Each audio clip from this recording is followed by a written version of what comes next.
Hello, this is Michael Hexter. Welcome to my Politics 2100 video cast here on YouTube. So this episode I'm calling, Is Donald Trump Smart, Cunning, Stupid, or Stupifying?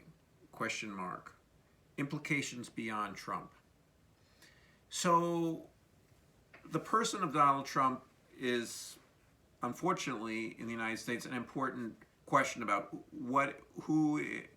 how clever he is, how smart he is. Unfortunately, and smart and all these words are popular words. They're not objective observations. They're subjective judgments that people make about other people. And so using words like smart, stupid, stupefying. I think anyway of those words. I won't ruin the end of this video or the development of this video. But anyway, those are not things that are out there and real in some objective way. But anyway, they're subjective judgments that people make, and it's also something, intelligence, and it's something that has been tried to be measured by psychologists and educational testing people for a long time. So and it's supposedly a more objective word. But anyway, I am not in this video interested at all in knowing how intelligent Donald Trump is. I can make some speculations about him based on his public behavior, and I can say what I think is his attributes are relative to some other people regarding to how well his mind seems to work, okay, which is supposedly intelligence, and also I can talk about what I think is the real more real ways to talk about intelligence, which is a multiple intelligence. So there's not a single intelligence that people have, that people have different kinds of intelligence, okay? I think that's really the basis where we need to frame this discussion. So the popular notion that there's this single, one's smart and one is not, or whatever, that there are really multiple fields where people can show their ability to perform and their ability to learn and their ability to do things, complex tasks, and so forth and so on, that are diverse, okay? And that's something that's associated with the name Howard Gardner, and there's some other writers, some other psychologists who talk about multiple forms of intelligence. So I think that is the objective ground of things. So maybe starting on that ground, let's build up this argument here. So this is also a reaction. This video is a reaction to, among other things, the Young Turks, which is I consider a very good source of information generally. I don't always agree with their commentary about economics, and I also don't always agree with their commentary about what one would call personology, okay? In other words, how we describe other people, okay? And so it's part of it is that they are trying to use very popular and common concepts to relate to people, to talk. They talk about some very grim and troubling things, and they create a nice sort of accessible way to be talking about very, very serious issues, but then also trying to be lighthearted, and sometimes actually being lighthearted, and in a way that people in their 20s, 30s, 40s, and so forth and so on can relate to, or in 50s and so forth and so on can relate to. And so anyway, so they use categories like stupid or whatever it is to talk about. And so there's a video earlier this week where Cenk Uygur and Anna Kasparian are showing a video of Trump being. It was a recent interview with Trump where Trump said that he wouldn't be there if he hadn't fired James Comey. So he wouldn't, in other words, that James Comey had some real tangible evidence that would have, prevented Trump from completing his term, and so instead he fired Comey. And in the course of the video, Cenk and Anna, I think accurately, suggest that the excuse they gave about why they fired Comey was entirely bullshit, was false. It was a lie, and that really they fired him because he had dirt on Trump. And so, anyway, regarding Russiagate, among other things. So, and this. Anyway, in this video, this confession, essentially, or literally, Trump is confessing that, and Cenk and Anna say this is really stupid, and in some sense, it is stupid that he admits on TV, that he is culpable, and that he would have been removed from office if Comey had continued on in his work in the FBI. So. So and this is not atypical of Trump. This is not like an outlier. He says things like that. Now that it's a particularly damaging confession by Trump about his role in the run up to 2016, and then also in office. But it's not atypical. In other words, that Trump is prone to just sort of say things that seem to be on his mind, and they seem to be unfiltered, and that is, and some of those things are extremely stupid. Let's say, let's use the word stupid. So they sound unintelligent. They sound implausible. Some of them are implausible, and some of them are plausible but damaging to him or to his political prospects and so forth and so on. But he has lived in a bubble in a way, and he is partly a product of that bubble. And that bubble is in partly the bubble of his wealth, the wealth that he inherited from his father, and in that bubble, he has been padded. In other words, his mistakes, his stupidities, let's say, have been minimized or even turned into advantages. And this is where I think where Cenk and Anna are missing a part of the picture when they are judging Trump as saying, you would never have, you would have failed the test, so to speak. You're not, whatever, or you would get a low score on the test. So you being intelligence or whatever, or just some, whatever. And Trump, obviously, throughout his life, he's not been academically inclined. He, his grades and probably were extremely poor in college, and so he is, and in some sense his image, he's extremely narcissistic, and he doesn't want to even confess to some of like, I wasn't that great a student or something like that. He doesn't even say that, so which in a way would be a relief that if he would just say, well, I wasn't a very good student, whatever, or some school subjects I didn't really get them, or so forth and so on, but that's not something that he is permissible or whatever. He wants to show this front of being smart and intelligent and so forth and so on. At the same time, and this is where I think the big missing part of this sort of discourse of calling Trump stupid, people are missing the big picture, I think, is that politically, is that he is extremely relatable to many people who have not done so well in school, who feel like they're looked down upon, among other things, by the very people who are saying that Trump is stupid, and by the doctors, the teachers, whomever, the smart, supposedly smart people who live in big cities and so forth and so on, and they feel like that they have been they are always inferior to, or that they are treated as inferior by these people, and some of that is true. Absolutely, there's, and also the Democratic Party, the Democratic Party has become the party of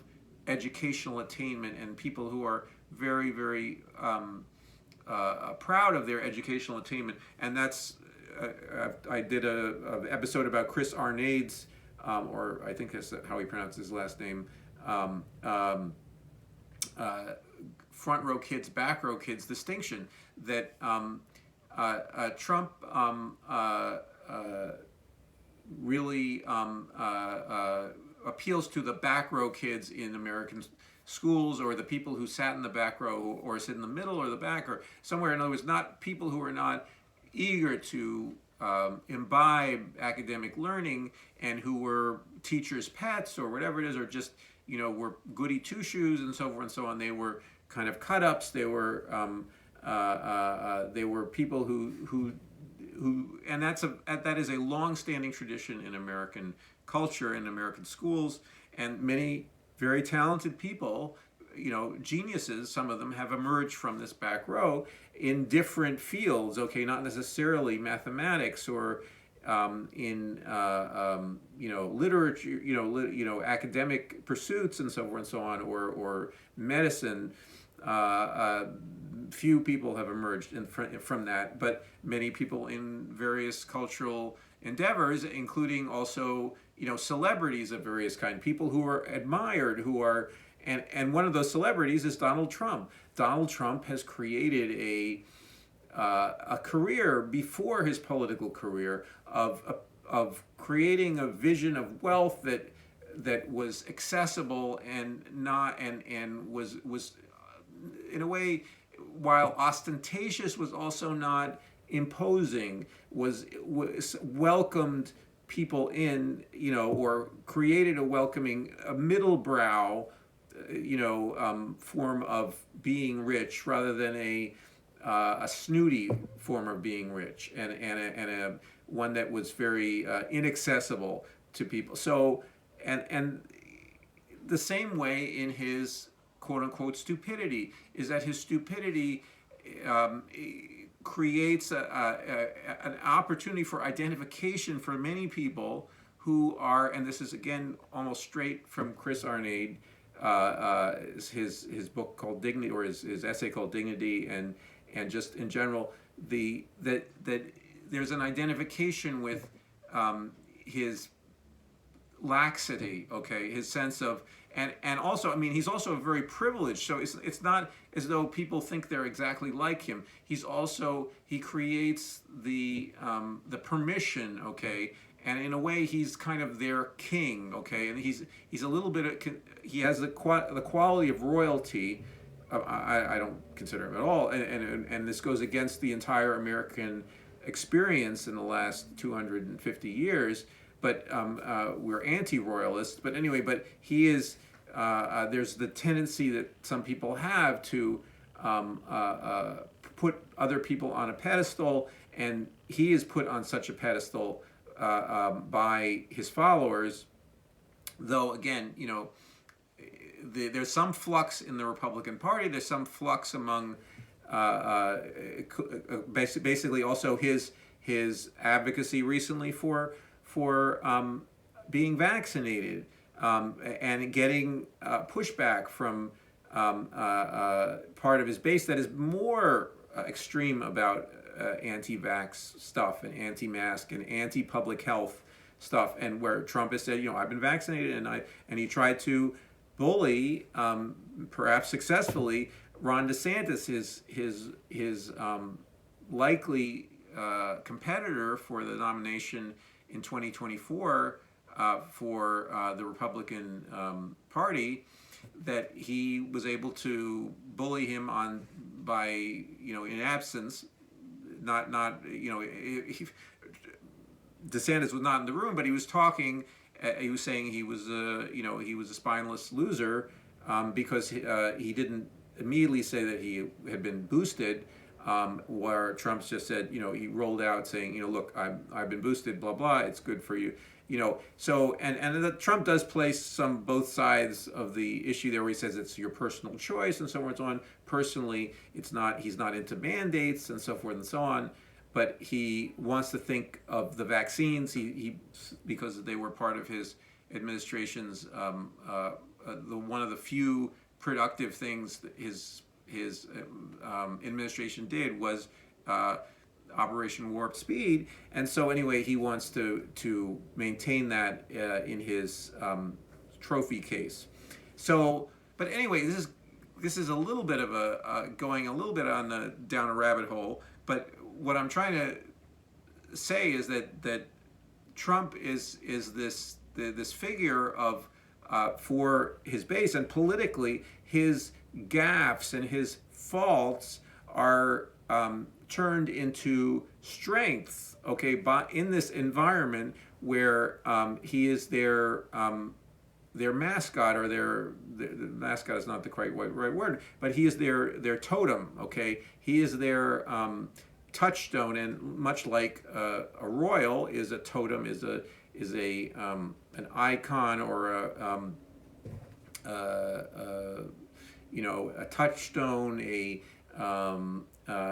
security protector in a way. He's a protector of America that feels left behind, feels looked down upon because of, among other things, their lack of achievement, or their lack of academic achievement is perhaps not achievement per se, but academic achievement, in the sense of being looked down upon by the Democratic Party, which has become a cartoon in a way of the sniveling, teacher's pet, and not populist in any way. And this is what I'm describing is a little bit of what's called populism, okay? And I don't think populism really describes that. Populism is a much broader concept than this sort of revaluation of ordinary mistake-prone living, okay? And but Trump's, anyway, this in this recent interview where he confessed that it has this quality, this relaxedness. You can see also, even though Cenk and Anna are talking about how stupid it is that he's confessing this thing. On the other hand, it's this intimacy, so to speak, that he's creating an intimacy with the public, which is not something that that can be measured as in terms of intelligence and lack thereof, okay, or in terms of smartness and lack thereof. It's an intimate confession in public, and so he has developed the luxury over a lifetime of becoming a celebrity and just using his celebrity status to become a politician. He has developed a great deal of comfort in being intimate in public with, or saying, I think the man is incapable of real, interpersonal intimacy with another person, other people, another adult. Okay, I mean, I just speculatively, but he, in the public realm, in this sort of this grand, surround, okay, of the media and of he is able to create the illusion of intimacy. And so anyway, so this gets to the question of cunning and of cleverness, and this is where I think he is quite a cunning person. He has some political insight, even though he says things and makes gaffes and so forth and so on, and that does these. He is able to turn those into, if not a strength, at least they are not a weakness. Okay, sometimes, and I'm, again, within limit. I don't think he has he can do this forever. Or make certain mistakes. There will be a mistake he might make that will doom his political career. Okay, there could be that, but at least to date, he has been able to recover from to absorb some of these quote unquote gaffes. And for instance, what excuse me. What appears to be, for instance, the what appears to be a gaffe to his base is actually to people like me or Cenk and Anna and so forth and so on, to be a plus when he said, I'm vaccinated and I'm boosted and so forth and so on. But meanwhile, his base got all up in arms about it. So there's sort of a kind of a mirror image in a way, or a negative, like a photographic negative image of who considers what a gaffe, okay? And so anyway, Trump obviously has attained some success in business, not a lot, and also lots of failure. But more in publicity, in marketing, he has been quite successful, and in business, not very successful at all. In fact, he's failed 7 times in business, but at least, and also unethical, sociopathic, nothing to recommend in terms of his business career. Okay, and far as I'm concerned, also in terms of architecture, something I have some feelings about, not someone to recommend at all.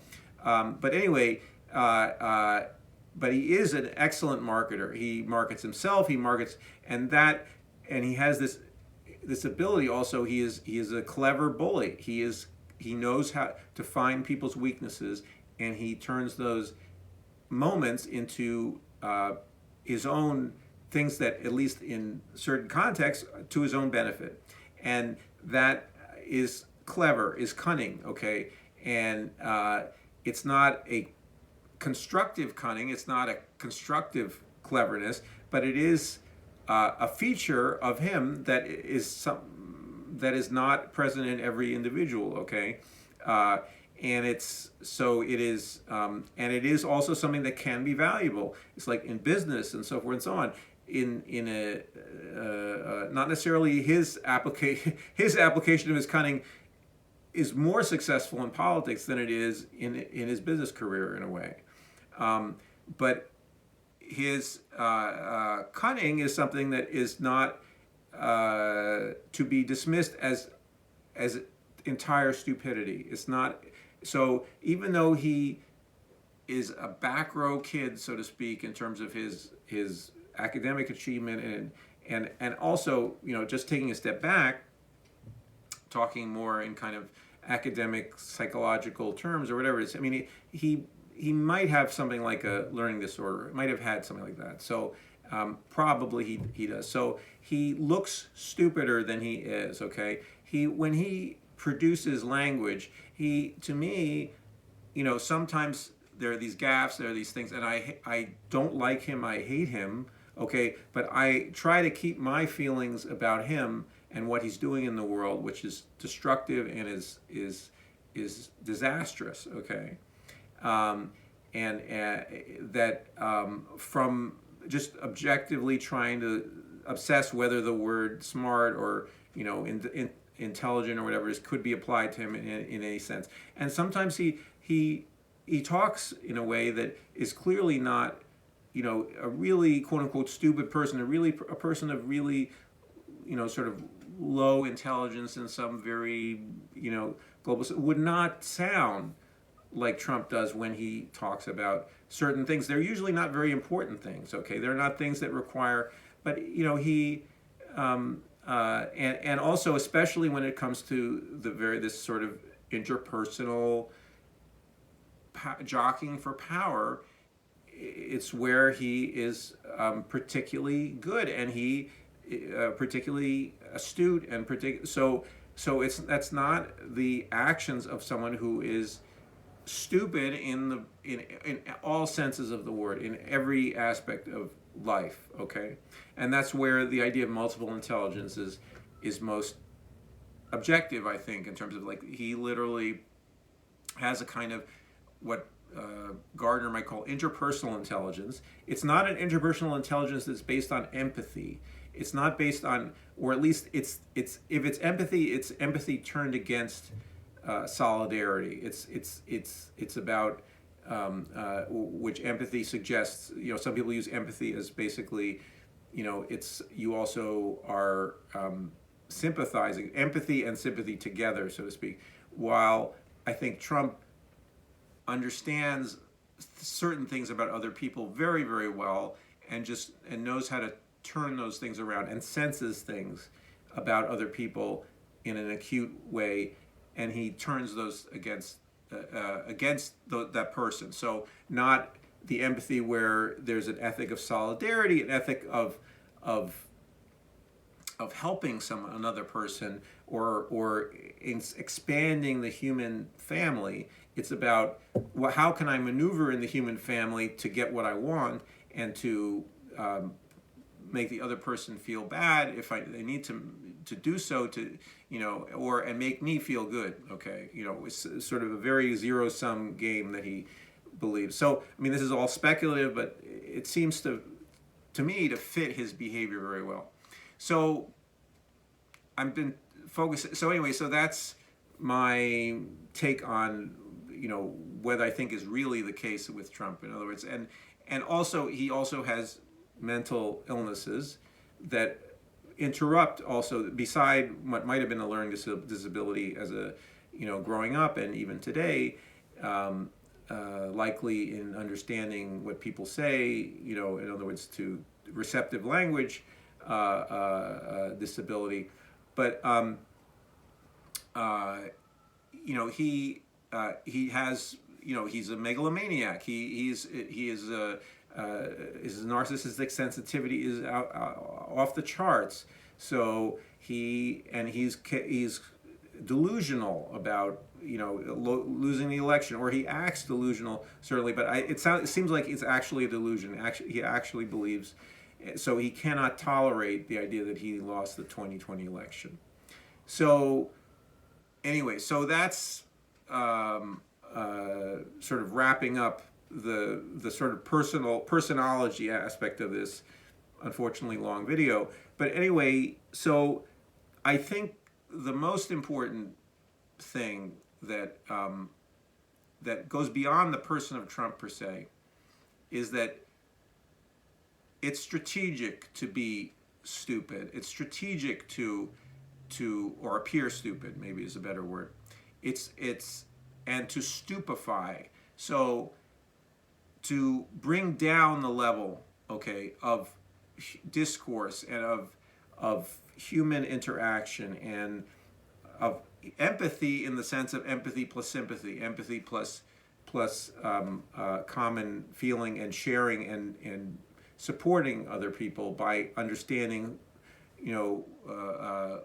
what they're, or having a model in your mind that's realistic of what they're feeling at any given moment. That's different than your feelings, so and so on. But you then create some kind of sort of meeting of the minds by doing that, and